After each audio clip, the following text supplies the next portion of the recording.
Fala, gente, beleza? O Teste Sofá hoje é de altíssimo nível, cara. Nós conseguimos trazer aqui o último diretor, o último ex-diretor do BNDES. Ele saiu do BNDES faz menos de 15 dias, cara. Trouxe aqui o Carlos Alexandre da Costa. A gente vai ter que anotar o currículo do cara aqui, que eu não decoro. Vamos lá. Ele é um dos fundadores do IBMEC, importante instituição de ensino aqui de São Paulo.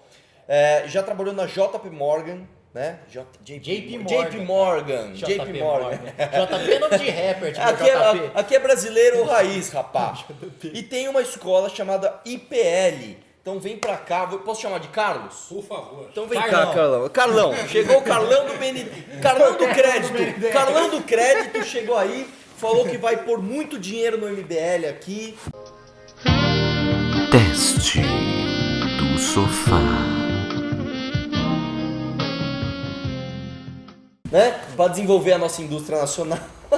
Acho que o MBL seria um campeão nacional de movimento social, não? O MBL já é um campeão internacional, inclusive. Olha só, que puxa-saco, hein? Não, é porque não é financiado pela CIA, não tem um negócio. Pode crer. Carlos, fala uma coisa pra mim. Você se considera um liberal? Sem dúvida, um liberal desenvolvimentista. É isso que eu ia te perguntar. O que é um liberal que apoia a BNDES? Porque a visão que até eu tenho de BNDES é que o BNDES serve para tirar dinheiro dos pobres e dar pros ricos, cara. Então, explica para nós assim exatamente como que é ser um liberal desenvolvimentista. Olha, na prática, praticamente todo liberal deveria ser um desenvolvimentista, porque, em geral, um liberal acredita que as forças de mercado, que o liberalismo trazem desenvolvimento econômico. No entanto, o que as evidências mostram é que não necessariamente as forças de mercado resolvem todos os problemas. Existem problemas como poluição, inovação, capital humano e assim por diante, que muitas vezes você precisa da atuação pública bem orquestrada para trazer um resultado superior e fazer com que um país se desenvolva. O liberal desenvolvimentista é aquele que acredita que o liberalismo é a melhor solução, mas que existem algumas ações que respeitem o mercado que podem torná-lo ainda mais eficiente. Entendi. Bom, a primeira coisa que eu tenho para te perguntar é o seguinte. A gente estava conversando aqui no final, quando você falou de desenvolvimento, você deu uma alternativa interessante ao que é feito hoje no modelo do Brasil, né? Que é o investimento em inovação, quando o governo vai lá e investe pesado em pesquisa de universidade, né? Como que é? Explica para nós esse lance, essa alternativa. Olha, é assim, a gente acredita, e tem evidência disso, de que as inovações trazem grandes benefícios para a sociedade. Muitas vezes são benefícios que você não consegue capturar e cobrar por elas. Por exemplo, tem uma entrevista do Steve Jobs que ele diz que ele copiava tudo, que ele copiava as ideias da Xerox, que praticamente ele não criou nada, ele só copiou. Olha só que ironia do destino, ele copiou da Xerox. Pois é. Ah, meu Deus do céu, o que ultimamente ele tá demais, cara. Só ultimamente? Nossa, velho, mas não, ele tá ficando grave, vou levar ele na terapia, velho, pra ver se melhora isso aí. É verdade. Mas terapia, eu já tenho terapia cheia de louça pra lavar. É bom. Diz que todo mundo precisa de terapia, mas tem gente que já descobriu, né? Pois é. Então, o que funciona é o seguinte, o Steve Jobs copiava um monte de coisa, quase todas as grandes inovações foram cópias de outras inovações. Só que, ao não pagar por outras pessoas que inovaram e você copiou a ideia, o que acontece é que acontecem menos inovações do que que seria ótimo pela sociedade. Você desestimula, você está dizendo. Exatamente. Aqueles países que cresceram muito em inovação tinham estímulos à inovação. Um desses estímulos é simplesmente o governo dar recursos não reembolsáveis, que a gente chama. O que é um recurso não reembolsável? Ele tira do orçamento público e vai lá e pumba, dá para uma universidade, para um pesquisador, para um centro de pesquisa, para uma empresa, a fundo perdido. Não reembolsável é o nome mais bonito para fundo perdido. Uma alternativa a isso é você dar um crédito para que a empresa ou o instituto de pesquisa faça uma inovação e na medida em que aquela inovação gere resultados ou não, aquela empresa ou pesquisador retorna, paga de volta aquele recurso. Óbvio, se você der com todas as exigências, com toda a carga tributária, com todos os juros altos do país, você não vai ter impacto nenhum. Nesse sentido, o que é mais barato? Eu pagar pela pesquisa ou dar um crédito para a pesquisa com juros um pouco menores que o do mercado ou para alguém que não receberia aquele crédito? O impacto é muito maior. Nesse sentido, é uma solução de menos governo. Sim, em vez do governo ir lá e dar... Se deu certo, deu. Se não deu, perdi. Ou dar um outro exemplo, educação. Você é a favor de ensino público? Com certeza. Mas não, aí que tá. Eu sou a favor de que as pessoas tenham acesso à educação, mas não necessariamente geridos pelo poder público. O Perfeito. sistema de voucher, por exemplo, seria uma solução. pra Voucher isso. 100%?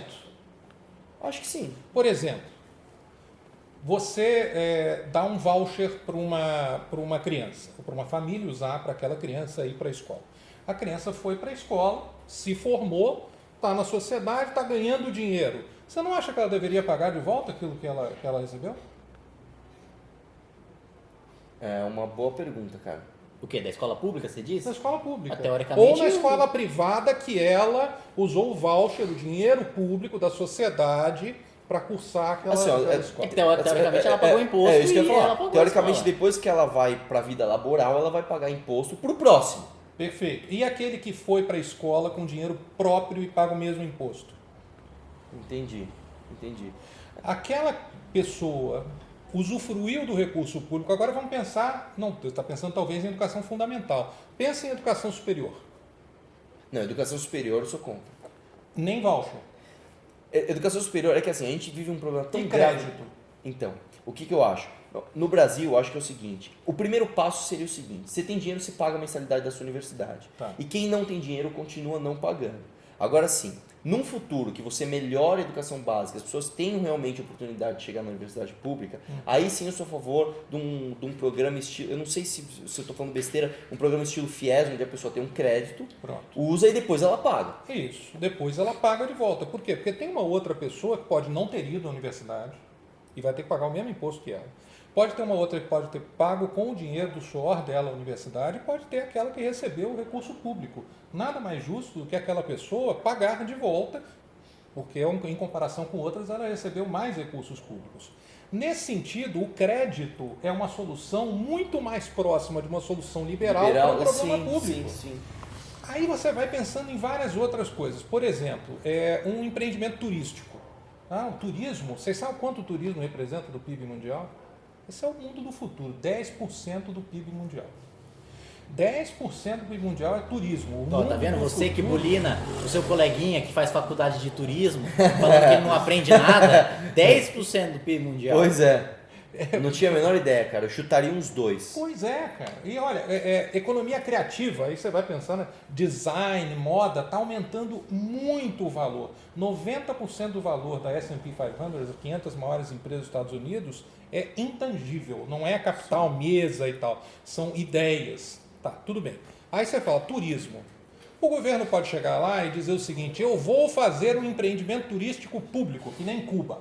Ele vai lá e faz lá em Varadeiro, lá no passado. Tentaram fazer isso. Um monte de hotel público lá. Imagina como é que é um hotel público. Não, deixa eu te contar uma experiência pessoal. Eita! Lá em Indaiatuba, na cidade que eu fui criado, É verdade, fizeram a prefeitura parque. fez um parque Parque aquático aquático. municipal. Olha aí. Tem E- tanta água aqui. Não. Aí choveu e teve tanta água que se destruiu o parque. Inundou tudo. Já acabou o parque municipal. De tanta água que tinha no parque aquático. Pois é. Outro dia um fogo. amigo estava falando o seguinte: é só chover que aparece um monte de gente vendendo guarda-chuva para tudo quanto é lado. Imagina se fosse o governo que fizesse esse tipo de serviço. Nossa. Ia ter exatamente. gente vendendo guarda-chuva no sol, e guarda-chuva não guarda-sol, né? Preto ainda por cima. Quando chovesse, o pessoal ia dizer que estava com preguiça de sair de casa e ficar doente.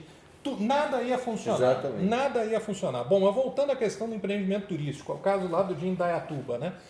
Vamos supor que o governo diga o seguinte: a população precisa ter um parque aquático. O governo pode ir lá construir, ou ele pode dizer o seguinte: eu vou financiar um parque aquático que vai cobrar das pessoas por usarem uma coisa módica que todo mundo possa utilizar. É uma solução melhor, porque vai ser um empresário privado que vai pensar na melhor solução para atrair mais gente, no melhor serviço e assim por diante. Agora pensa no complexo turístico. E Cuba tentou fazer esse experimento. A China também lá há muito tempo. Faz um complexo turístico. Qual o problema do complexo turístico? Não basta eu fazer um resort. Imagina, eu faço um resort no meio do nada, não tem nem como chegar lá, não tem avião, não tem aeroporto, não tem gente para trabalhar. Você precisa, se você for fazer um complexo como tem na Tailândia, em Cancún, etc., você precisa de um monte de resort ao mesmo tempo. Você precisa de um aeroporto, você precisa de infraestrutura, você precisa de gente treinada, você precisa de infraestrutura urbana para as pessoas que trabalham lá morarem, você precisa de muitas coisas acontecendo ao mesmo tempo. E com detalhe, nos primeiros anos, em geral, o resultado é negativo, porque até o negócio pegar. negócio pegar, né? Bom, primeira saída, deixa a iniciativa privada fazer tudo ao mesmo tempo. Esse é o meu pensamento, por exemplo. Extremamente complexo, praticamente nenhum complexo turístico do mundo nasceu sem alguma interferência do setor público para ajudar o setor privado a se coordenar. Até porque algumas das obras que são feitas ali, como por exemplo algumas das vias públicas, que é impossível você cobrar pedágio, que são locais, elas precisam de recursos públicos. Bom, você sempre precisa de alguma intervenção pública, porque senão coordenar todos aqueles atores para todo mundo fazer investimento ao mesmo tempo é muito complexo. Ou... Deixa eu fazer uma pergunta no meio do raciocínio. Seria o governo chegando para os empresários e falando, olha, quero que tenha um complexo aqui, como eu posso ajudá-los a fazer? Ou seria os empresários indo até o governo, olha, a gente quer fazer um complexo aqui, vocês podem nos ajudar? Eu gosto mais da segunda alternativa. Mas eu não tenho problema nenhum com a primeira alternativa também. Eu só acho que a segunda vai ter melhores ideias do que a primeira. E aí o próprio mercado deveria equacionar esse problema. Vamos supor que as melhores soluções sejam trazidas pelo governo chamando os empresários. Bom, aí os empresários vão achar ótimo, certo? E vão querer essas soluções. Agora, se as melhores soluções forem trazidas pelos empresários, quando o governo trouxer uma ideia, eles não vão dar a mínima. Eles vão se reunir e vão dizer, governo, nós precisamos de um apoio porque a gente tem essa ideia aqui. E se você não nos ajudar, um de nós aqui, sabe o que vai fazer? Vai esperar os outros investirem, ficarem no prejuízo nos primeiros anos, e aí quando o negócio estiver bombando, ele vai querer entrar. Só que ele vai comprar uma terra antes para ela se valorizar. Tem muito problema que a gente chama de free rider. É o cara que fica lá quietinho esperando todos os outros pagarem a conta, que é um dos grandes problemas do anarcocapitalismo. É o free rider, é aquele que não paga a conta e se beneficia de todos os outros que pagam. Bom, aí você tem esse problema. Como é que você equaciona e faz com que todo mundo tome as decisões coordenadas? Primeiro, o governo vai lá e faz.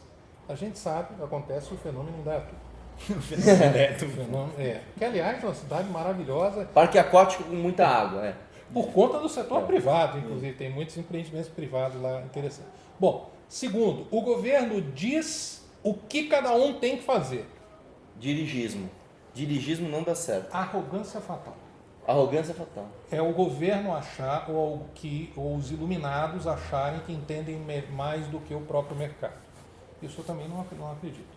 Terceiro, o governo dizendo o seguinte, olha, vamos conversar aqui, vocês trouxeram uma boa ideia, ou a gente teve uma boa ideia, como é que seria um complexo turístico? Vai lá, vamos conversar, faz reuniões e tal, o que precisa? Precisa de um aeroporto, precisa daquilo, tá, mas tem um problema. Legal, muito bom. Chegamos aqui a uma conclusão, certo? Perfeito. Eu vou dar crédito para isso. Nessas condições que foram discutidas aqui. Eu vou dar crédito para isto. Eventualmente um crédito com alguma espécie de carência para os primeiros anos, por exemplo, porque os primeiros anos estão com prejuízo. Perfeito. Os empresários vão lá, fazem o que eles acham melhor, o governo atua, tem também uma obra pública, alguma coisa assim, você tem um empreendimento bem sucedido. Você resolveu o que a gente chama de uma falha de coordenação. Vamos pegar na prática. Plano de IoT. Não sei se você já ouviu falar o que é IoT. Internet das coisas, Internet of Things. Isso está transformando, um mundo é outro, tá? Acho que a gente está inclusive um pouco atrasado. Eu acho esse negócio bem assustador, inclusive. É assustador. Eu não gosto nada da minha geladeira conversando com meu micro-ondas, não. Rapaz, você sabe que outro dia eu fiz uma frase, dessas frases assim, acho que foi a única frase realmente de efeito legal que eu fiz na vida, que é assim, com a inteligência artificial, os robôs e tudo isso que está vindo com o mundo 4.0, só vai sobrar uma coisa para o ser humano, sabe o que é? Ser humano. É verdade. Só que isso eu acho que ainda vai dar para ser youtuber. A única coisa que vai sobrar. Vamos continuar, que eu sinto tava legal. Vamos lá. Então, o complexo turístico lá, então o plano de IoT é o seguinte: é uma indústria nascente, com padrões tecnológicos ainda indefinidos, e você precisa um monte de gente agindo ao mesmo tempo. Um monte de startup criando aparelhinhos de internet das coisas, um monte de indústria adotando sensores e técnicas de internet das coisas. Você precisa de gente que saiba trabalhar com a internet das coisas, você precisa de empresa que saiba pedir internet das coisas, você precisa do governo que saiba como trabalhar com alguns sensores em segurança pública, por exemplo, que estão transformando a segurança em países como a China, a internet das coisas. Sim. Tem um monte de coisa que precisa acontecer ao mesmo tempo. Se você não fizer nada, provavelmente o Brasil vai ficar para trás. Sabe por que vai ficar para trás? Porque não vai ter tempo para todo mundo se coordenar. O que o BNDES fez? Ele está lá no site. Contratou um estudo que conversou com todas as empresas do setor, com consumidores, com todo mundo e tentou chegar a consensos. Uma vez se chegando a consensos, prioridade, hospital 4.0, agricultura tropical 4.0 e assim por diante, você tem crédito para esse tipo, para qualquer empresa. Para qualquer empresa. É isso que eu ia te falar. Qual que é a impressão que nós temos? Quando se fala de BNDES, você já lembra logo do Ike Batista, já lembra do Joesley Batista. Você tem uma impressão de que não há critérios objetivos para você pegar um crédito subsidiado. Você há critérios ali dos conchavos políticos, dos gargalos políticos. Então, como que você faz para proteger um país justamente desse tipo de fenômeno, né? Dessa impressão que a gente tem de que o BNDES ele tira dinheiro dos pobres e dá para os campeões escolhidos, no caso até do Joesley Batista, que você estava me explicando antes, que o governo ele não só deu crédito, ele também tomou parte do risco e foi investidor das empresas do Joesley, né? Você não acha que isso seria um pouco de injustiça com os outros players, não só no caso do Joesley, mas de outros, por exemplo? Né? Que critério objetivo teve para o governo assumir o risco das empresas do Joesley e não do Joãozinho? Entendeu? Você entende? Como que fazer para a gente não cair nessa armadilha? Olha, o BNDES investiu nas empresas dos irmãos Batista, assim como investiu em várias outras empresas. Por exemplo, muita gente não sabe que o BNDES hoje é o maior investidor em startups do Brasil. Muita gente não sabe disso, mas é o maior investidor. Mas, naquela época, existia uma preferência do governo por estimular os determinados campeões nacionais. O BNDES era uma parte de um plano muito maior, a meu ver equivocado, inclusive. Você não concordou com isso? Não estava no BNDES na época, essa era a minha posição anterior, e tudo que eu estou falando aqui é o Carlos, porque eu estou inclusive de quarentena, não posso falar nada que use as informações. Eu achei que você ia dar um monte de informação privilegiada pra gente aqui, meu. Isso Só a hora que desligar a câmera, hein? Você vai ver, a gente vai sair cheio de crédito aqui. Então, são liberais mesmo.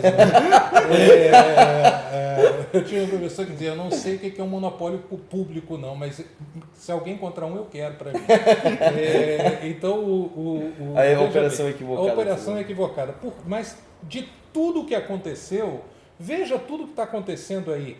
Fiscalização, fiscais comprados, problema de como foi adquirido aquilo, que aí teve uma pressão política local, teve corrupção, que inclusive está em tudo aquilo que foi delatado por aqueles empresários. Em nenhum momento eles citaram e deram provas contra o BNDES, mas era um plano do governo como um todo, de fazer os tais dos campeões nacionais escolhidos. Porque não tem problema nenhum você querer ter campeões nacionais, o problema é você dizer quais são. Puta, cara, maravilhoso. Não, exatamente. Você vai ser o campeão nacional, por quê? Aí fica fácil, pô. Então, né? Exatamente, mas, cara. Foi um conjunto de ações. Qual que você acha que foi o maior erro? Pelo governo. O maior erro. O maior erro do caminho do BNDES. O maior erro do caminho do JBS? Não, o caminho do BNDES. É uma boa pergunta, porque o BNDES Vamos supor assim, não teve corrupção nenhuma. Vamos tirar o elemento corrupção. Certo. Mas dentro do BNDES nada indica que tenha havido nenhuma espécie de corrupção. Dentro do BNDES. Agora sim, se houve corrupção, e aparentemente houve pelas delações, no crescimento da JBS, dado que a JBS era um campeão nacional, ela tinha acesso ao crédito do BNDES. Não só do BNDES. Tomou crédito tudo que é banco. Sim. Tudo que é banco emprestou para a JBS, porque era uma empresa grande que queria crédito para crescer. Para crescer ainda mais. Exatamente. Sim. Só que ela cresceu. Só que qual foi o erro ali? Acho que o erro do governo, e o BNDES era parte disso, é ele querer definir quem são os campeões nacionais. É ele querer definir quais são os setores prioritários do dirigismo. Brasil. É o dirigismo. Dirigismo não O funciona. dirigismo é extremamente perigoso. É extremamente perigoso. Ele pode funcionar... Ele mal funciona no meu condomínio. Imagina no país. É verdade mesmo. Imagina Mas, no por país. exemplo, quando você fala do BNDES fazer empréstimos para, por exemplo, a construção de um complexo turístico, não é o governo dizendo, ó, o turismo aqui nesse local é prioridade, Não. então vamos utilizar dinheiro público Qualquer pra isso? local. Eu entendi o que ele quis dizer. Qualquer local. Se você quiser fazer um complexo turístico em Indaiatuba, só que tem um detalhe. Não é com dinheiro público dado para você. Aí O que risco é diferente. do mercado. O risco é do empresário. E se você quebrar, você tem que ter garantia para devolver aquele dinheiro. Só que você vai ter um crédito que de outra forma você não teria. Só que você vai pensar duas vezes. Mas se eu tenho Você- garantia, por que eu não teria o crédito de outra forma? Não é garantia, você tem subsídio de crédito. Você pode ter garantias, mas pode ser garantias parciais, pode ser uma fiança bancária, você vai conseguir crédito de outra forma, vai ser crédito de curto prazo. Porque o mercado de crédito de longo prazo no Brasil é muito complexo. E outra coisa, os bancos não têm equipes e nem estrutura para analisar um empreendimento turístico. Eles vão olhar cada empresa individual. O que o BNDES e outros bancos de desenvolvimento fazem é olhar o todo. Ele vai falar, puxa, faz sentido, eu vou dar crédito para todos os hotéis nesse empreendimento turístico aqui, por exemplo. O banco talvez não dê, ele prefira dar para uma empresa grande que já está estabelecida e não para uma empresa nova. Deixa eu te perguntar uma coisa. Se comparado com outros países, qual que é o Brasil está perto de que modelo de banco de crédito Banco de fomento. público? De desenvolvimento. De que país? E qual é o modelo que você acha que seria mais adequado? Ele é muito próximo do KfW, por exemplo, que é da Alemanha. Hoje é bem próximo da Alemanha. Próximo do da Alemanha e do da Coreia também. O modelo adequado, a meu ver, é aquele que nós desenvolvemos e divulgamos no planejamento estratégico do banco, que é um banco que foque em projetos de longo prazo de infraestrutura e na modernização do setor produtivo brasileiro. Por quê? Projeto de longo prazo. Praticamente não tem crédito de longo prazo no Brasil. Sabe por que não tem crédito de longo prazo no Brasil? Porque nós destruímos a nossa reputação. Sim, exatamente. Cara, as Destruímos a agências nossa de reputação. de análise de crédito dizem que nós perdemos posição o tempo todo. Cara, você daria um crédito de 20 anos para uma Exatamente. empresa brasileira? Exatamente. Só que aí tem um detalhe. Quando é o governo que dá o crédito, não está dando dinheiro, está dando crédito, vai querer esse dinheiro de volta. Se o governo fizer uma besteira no meio do caminho, quem que perde? O próprio governo, porque aquela empresa vai quebrar. Isso, em teoria de risco de crédito, é o que a gente diz, que quem mais tem influência sobre o risco é quem tem que arcar com o risco. Quem mais tem influência sobre o risco do país dar certo é o nosso governo. Então, se não der certo, quem tem que ficar sem dinheiro é o governo. É isso que está por detrás do BNDES, da crédito de longo prazo, e que o setor privado não dá hoje. Está aumentando, está melhorando isso, mas no máximo são 7, 8 anos na prática, com volume mesmo. Mais do que isso, o risco institucional brasileiro, do Brasil dar uma guinada, fazer tudo errado e tal, é muito alto. Aí, só que o Brasil precisa de crédito de longo prazo, porque tem projetos de infraestrutura, quase todos os relevantes são de longo prazo. O BNDES vai lá e diz, eu dou o crédito, você vai ter que me pagar de volta, você vai ter que pagar com juros isso, eu não vou tirar o dinheiro da sociedade para te subsidiar no caso de infraestrutura, só que você vai ter que me pagar de volta. Ah, por que ele não pega o dinheiro no banco? Porque o banco não está disposto a arcar com o risco do governo. Deixa eu te perguntar. Segundo, modernização. Só esse último Claro, detalhe. A estrutura produtiva, as empresas brasileiras investiram muito pouco em modernização nas últimas décadas. Elas começaram a ficar para trás. Algumas, inclusive, protegidas da competição internacional. Nós temos um grande desafio Que hoje você é no contra Brasil. isso. Totalmente. Eu acho que aí é que é a prova de quem é bom Sim, mesmo. sim. Só que tem um detalhe. Essas empresas precisam dar um salto. Não basta uma empresa dar um salto. Por que não basta uma empresa dar um salto? Porque a fornecedora dela tem que dar um salto também. A parceira dela, que compra o equipamento dela, tem que dar um salto também. Eu entendi tua visão. Os serviços têm que dar um salto. É um problema de ecossistema que a gente chama. O ecossistema tem que evoluir. Sim. Ó, só uma última pergunta para a gente finalizar, que o tempo está estourando. A gente ouviu as últimas notícias aí que a gente está tomando calote de Venezuela, de outro país da África lá, e estão falando que esse tipo de dinheiro, eu não estudei sinceramente, foi via BNDES para lá. Qual que é a sua opinião sobre isso e o antídoto de uma maneira rápida? Com as informações públicas, existe um mecanismo que é como se fosse um seguro de crédito, que quem dá é o governo, não é o BNDES. O BNDES deu crédito para esses países. Só que aí ele deu um crédito e o governo... Teoricamente é o seguinte, eu estou investindo no que o governo está falando que pode investir. Perfeito. O governo diz, empreste para Moçambique que eu garanto. Aí o BNDES foi lá e falou, emprestei, com detalhe. Tomou! Quem garantiu? E pagou o prêmio para o governo, tá? Paga um prêmio de risco. É como se fosse um seguro mesmo. Nossa. Pagou.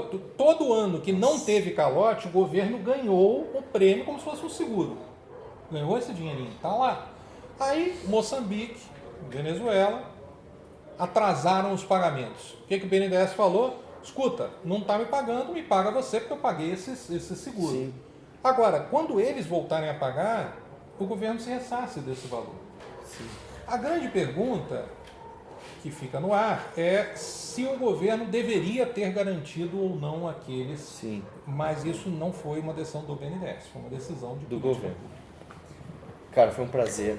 Prazer foi Cara, de altíssimo nível. Eu poderia fazer 200 testes de sofá. Muito bom. Tem muito A gente papo poderia bom, fomentar muito ainda essa conversa. Pois é, e depois a gente troca aquela ideia lá. Falou. Um abraço e vou questionar tudo, hein? Inscreva-se no nosso canal youtube.com/mblivre.